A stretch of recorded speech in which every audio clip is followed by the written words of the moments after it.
Bismillah, elhamdülillah, ve salatu ve selamu ala Resulillah.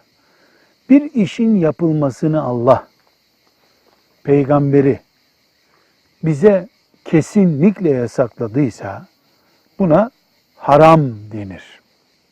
Haram, Müslümanın asla yapmayacağı şey demektir.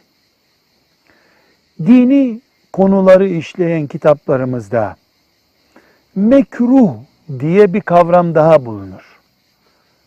Mekruh, Müslümana yakışmayan, hoş görülmeyen, çirkin kabul edilen şey demektir. Ama haram düzeyinde değildir.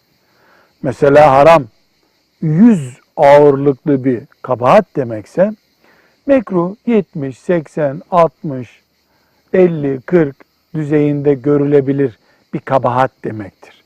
Ayıp kelimesinden tutarız. Yakışmayan, çirkin, çok ölçüyü aşmak gibi kavramlarla ifade edilebilir.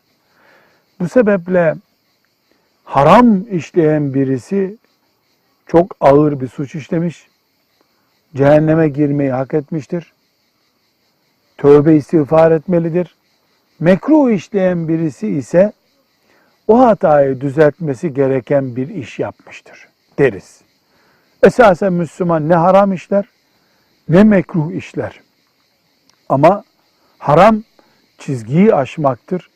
Mekruh çizgiye yakın yerlerde dolaşmak demektir.